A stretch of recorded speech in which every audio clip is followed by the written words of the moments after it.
What's happening, crypto fam? Happy Friday. Good morning and welcome back to Love for Crypto. I'm Scott. It's a pleasure to have you here. I appreciate taking the time out to consume the content, so thank you. This morning I want to cover the race for crypto regulations around the world. I've seen an article from today from a Mega Daz. I'm going to have a read through it. I'm going to drop my opinions on it, and we'll have a chat about what we think about it in the comments. I just want to say I do feel like there's a couple of countries, there's namely one major country who considers itself a global superpower, the greatest country in the world, is legitimately losing global power because they keep tripping up over their own bullshit. Now, Americans might look at it in a different way, but I feel like most of the world are looking at America, looking at the SEC, looking at the Treasury and everything else, and just thinking, what the fuck are you doing? What are you playing at? What are you waiting for? What, like, legitimately. So, let's have a read at what Mega thinks. Or Magna does. Digital assets have firmly established themselves in the mainstream. Many financial institutions throughout the world are either integrating and expanding their digital asset productions and investments, or they have decided they can no longer adopt a wait-and-see strategy.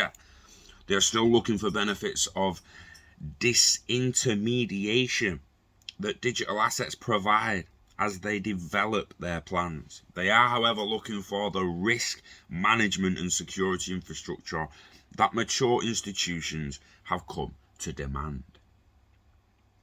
This has led to the immediate need to build up crypto regulations around the world. Federal regulators around the world are hurrying to address the potential hazards for consumers and financial markets after mostly remaining silent for years as cryptocurrencies blossomed from digital curiosity to a volatile but broadly appreciated invention.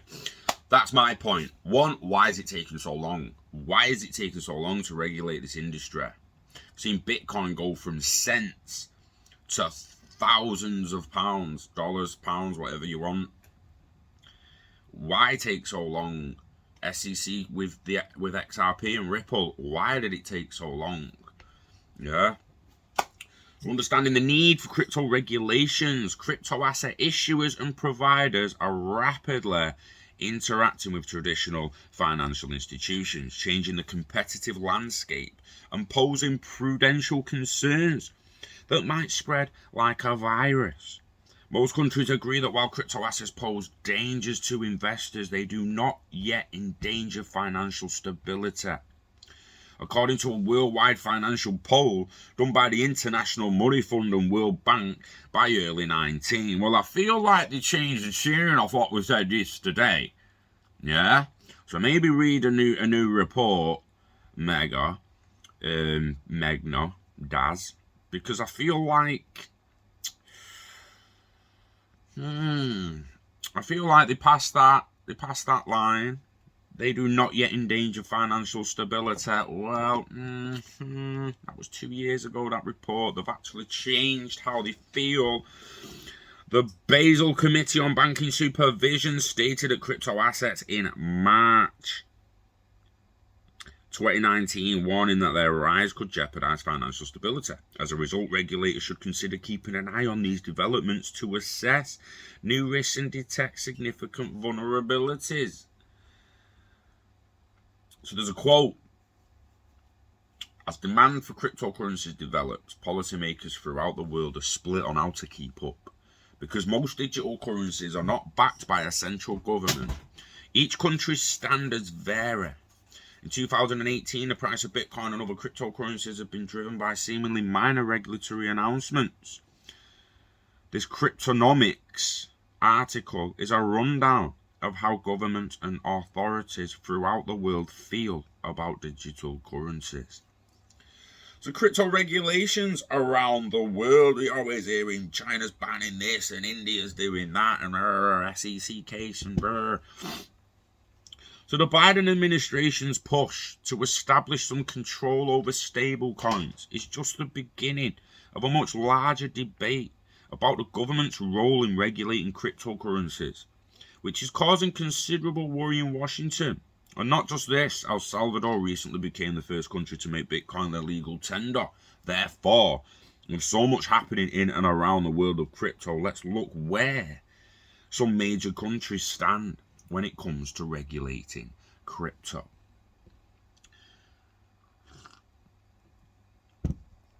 Firstly, I honestly think governments should be more worried now about gaining the trust of the people back. Excuse me. Gaining the trust of the people back.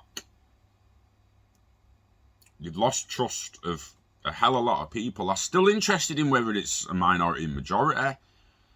Like, I think it's a majority of people that don't really trust the banks, but a majority of people don't see another way of getting financial services and being active in the economy without using a bank. They're trained to feel they need a bank, they need a bank, they need a bank.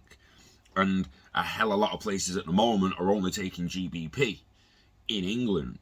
So when they're red at the moment, I still need a bank, I need a bank, I know I can't trust our bankers, but I need a bank. What am I going to do? I just need a bank. I don't trust any of the governments, but I've got to vote for one of them. Like, what the fuck are we even doing, man? Let's change the game. They all work for us, or they're supposed to. So think about that moving forward. Japan, the Payment Services Act recognises Bitcoin and other digital currencies as legal property in Japan, which boasts the world's most progressive regulatory climate for crypto assets. Crypto exchanges in Japan are required to register and comply with traditional anti-money laundering duties. As a result of these rules, the National Tax Agency declared in December 2007 that earnings on cryptocurrency should be classified as miscellaneous income, and investors should be taxed accordingly. Japan is the world's largest market for Bitcoin. Amendments to the PSA and the Financial Instruments and Exchange Act, which took effect in May 2020, are among the most recent rules. The modifications changed the word virtual currency to crypto asset, imposed stricter limits on managing users, virtual money, and tightened regulations on crypto derivatives trading. According to the new laws, cryptocurrency custody service providers, or those who do not sell or buy crypto assets, are covered by the PSA, while cryptocurrency derivative companies are covered by the FIEA. Interesting. The United States of America. So cryptocurrency governance has been a hot topic among lawmakers and government organizations in the United States recently. Just days after the Securities and Exchange Commission Chairman Gary Gensler highlighted concerns about the safety of crypto transactions. US Federal Reserve Chairman Jerome Powell declared he has no intention of banning Bitcoin. This news comes barely a week after China outright prohibited Bitcoin transactions. Gensler recently spoke about the need for more regulation to help avoid more ransomware attacks like the one that shut down the Colonial Pipeline in May.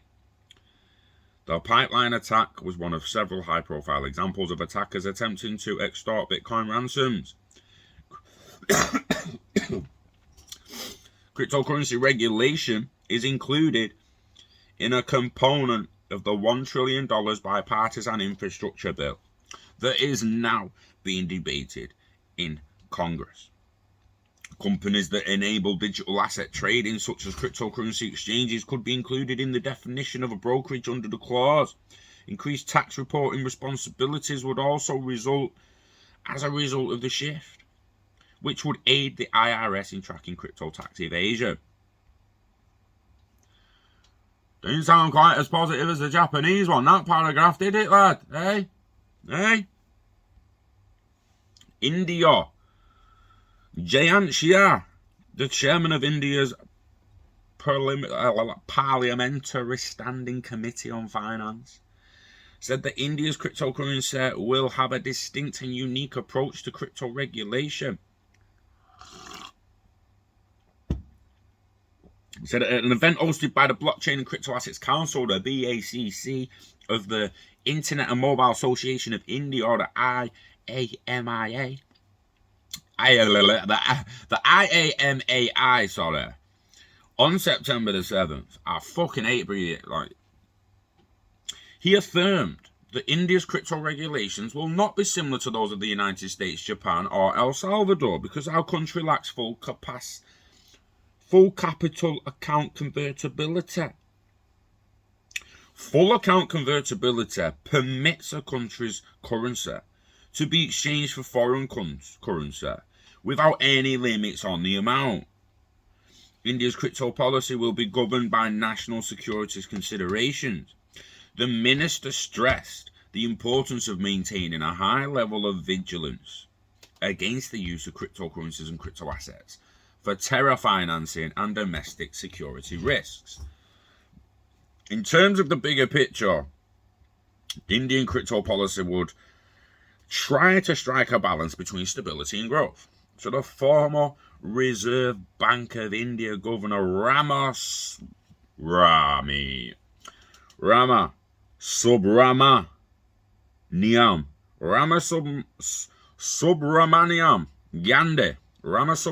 Gandhi noted on the same occasion that whenever cryptocurrencies achieve recognition, the same rules that control commodity markets may apply.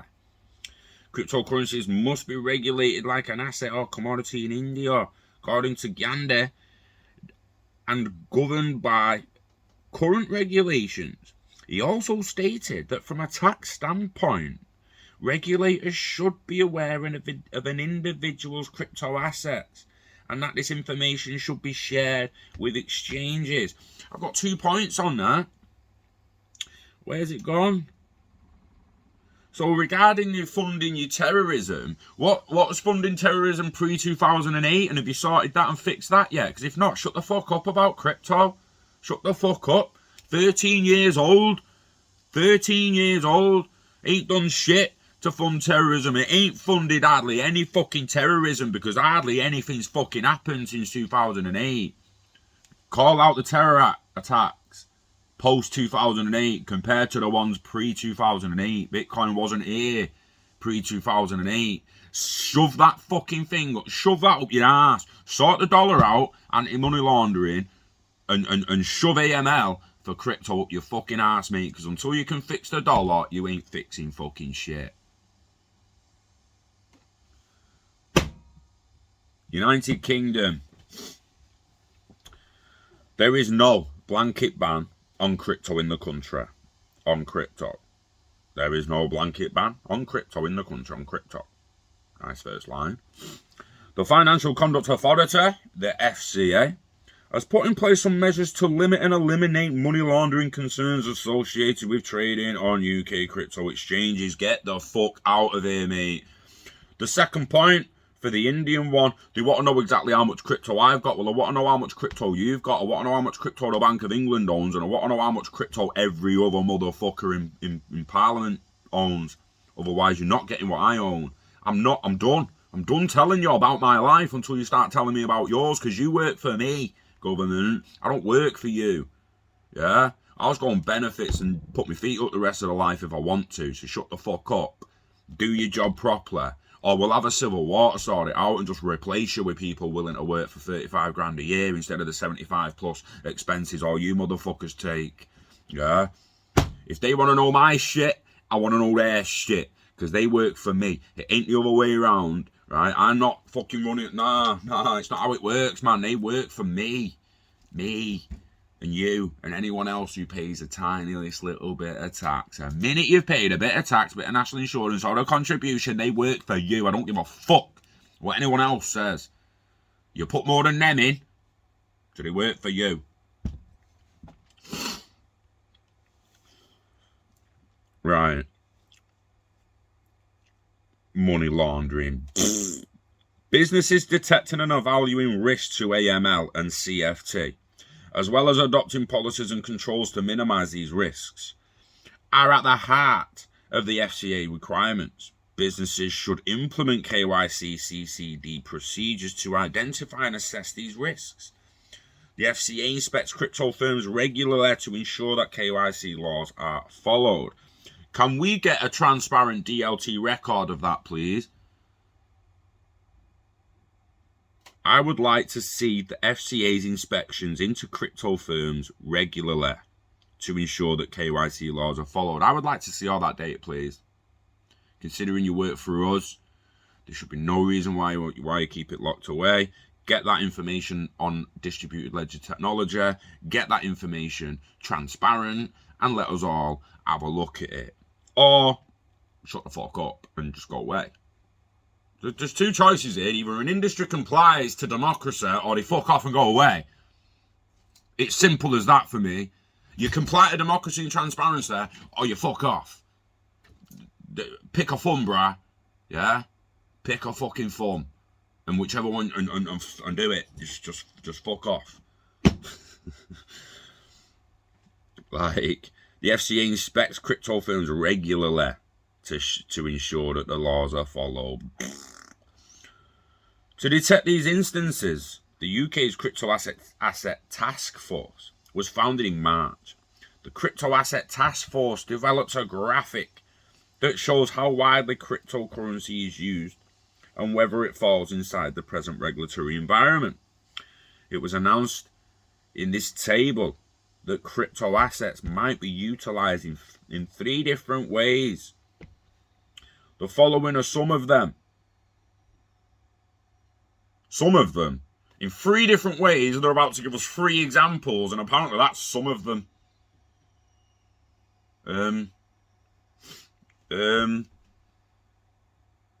Anyway, the 3 of them as a barter system. It can be used as a decentralized tool to support the exchange of products and services, as well as regulated payment services. Nice. For direct exposure, firms and consumers use for investments, gaining indirect risk by keeping and trading crypto assets.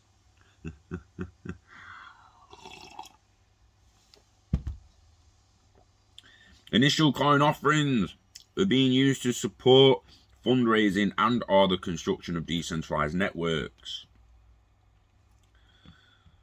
It gives off the...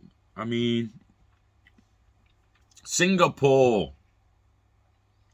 Cryptocurrency exchanges and trading are allowed in Singapore, and the city-state has taken a more welcoming stance on the subject than some of its regional neighbours.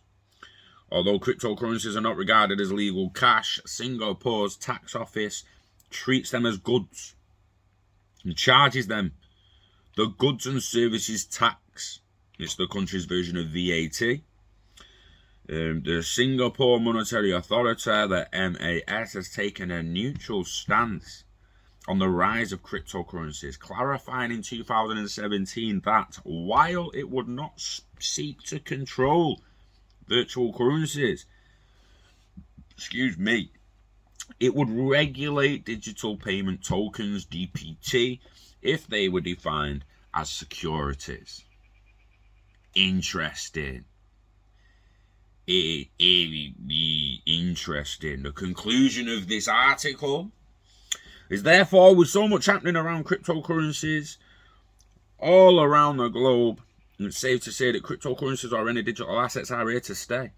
Because of the patchwork of legislation in various nations, cryptocurrencies are classified and taxed differently everywhere across the world. Property. Japan and the UK have kind of labelled them as property. They didn't mention that in there. They did for the Japanese. Funny how they didn't for the UK. But the UK has deemed them property. You know this. Where's my cursor? It's not official, I don't think. UK crypto assets are property. Property.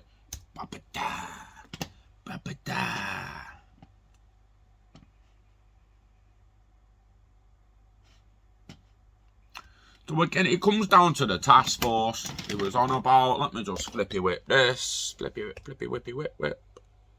Oh no, that was take a picture. We didn't want to take a, wanted to do that. Can't get out of my head. This one here. Top one. So I just put UK crypto assets are property. Can we get on that website or what, lad? What is the legal status of crypto assets and smart contracts?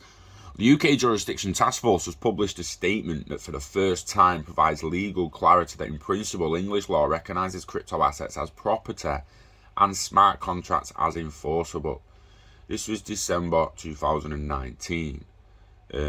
It's not. I'm not going to drop the link for this in the comments as it wasn't really hard to find. We legitimately just googled UK crypto assets are property. We get the first one from Simmons and Simmons. You've got there'd be loads of it. A property, the property. Okay, is I should just be able to do an asset swap, property swap, asset swap. Like, people sell an house to buy another house.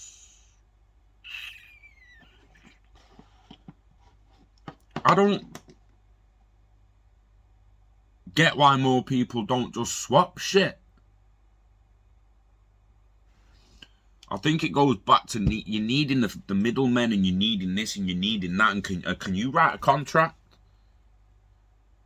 Can you write a contract? Proper one, legal binding, that's going to stand up in court? Or do you need a middleman for that? Do we even need a contract? In a sense of what we need, is it just one paragraph of agreement? This was my house, that was your house. I'm giving you my house, you're giving me your house. Done. I had a Ford, you had a Honda. I wanted a Honda, you wanted a Ford. We swapped. Done. Logbook swapped. Done. At what point do we actually need the middlemen to swap in the future? At what point are they going to enforce tax? I've said it before with the ILP. If we're sending an asset to someone else and Interledger Protocol flips it into pounds before it gets there, you have in essence bought pounds. They could at that point sting you with an income tax bill. If you've had a capital gains tax bill. If you've had gain in capital in selling them assets, gonna come at you with a bill, aren't they? What happens if you just swap the asset? Asset swaps, baby. Swap. Sometimes you don't even need to have to swap. Let's have it right. When the Rothschilds are nearly in the fucking rich list, they'll just give an house away then. They'll just give it away. Never mind swapping it for something in return. I'll just give it away. I'm on a fucking... Right. Just because people... I imagine most people on here is going to believe me. But I always get that odd motherfucker who's like, nah, I'm not going to get a fucking house away. You're fucking stupid. It's not as easy as that to get a fucking house away. What's this shit?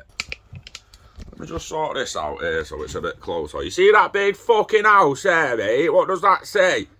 Donated to the National Trust by the family in 1957. Oh, what a surprise, they donated a big fucking mansion. Oh, what's the next one? House of Rothschild family, Frankfurt. Look it up. A house formerly belonging to the Venice branch of the family. Formerly belonging to, which means it don't anymore. They want to sold it. Give it away, mate. All the many places by the Rothschild family. Donated to charity in 1905. What a surprise, they donated it. Oh, what a fucking surprise. Hey. What a fucking surprise. Look at all these fucking gaffs, bruh. Look at all these fucking gaffs. Fucking hell, bruh.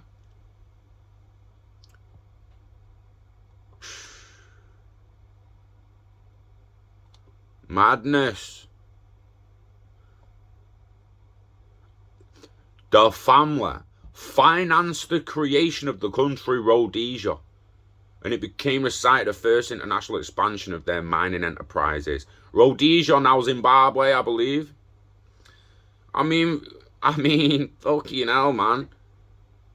Financed by the Rothschilds, it was one of Germany's first railway. Financed railways, all the fucking... The Chateau de Forez, the largest chateau of the 19th century, was built in 1854.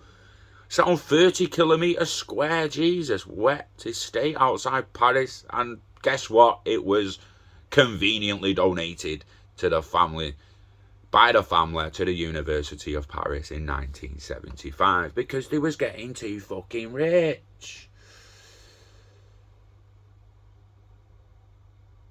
What's this one here? A former Rothschild family house as the site of the Chateau de la Mue. Fucking do you know what, mate? See what I mean? So sometimes the Rothschilds are like, yo, we've got too much fucking money. And they're gonna start finding out. Get rid of some fucking assets, mate. Giving mansions away, mate. Not houses. Not giving houses away. They're giving mansions away. Let's have that fucking right. Like they're calling them family houses, aren't they? They're fucking mansions, castles, chateaux. Chateau, you know? I mean, what the fuck? But if they can give houses away and can swap shit for fun and that, so can I, mate. So can I. So if anyone wants to swap this partially built CubeSat, for a Ferrari, feel free. Be a nice tax exempt for you. Get that asset out of the way. Mark it down as a motherfucking loss, mate. You lost a Ferrari. In an expense because you really, really wanted this fucking CubeSat. That I've only made one of them. It's unique as fuck, mate. And on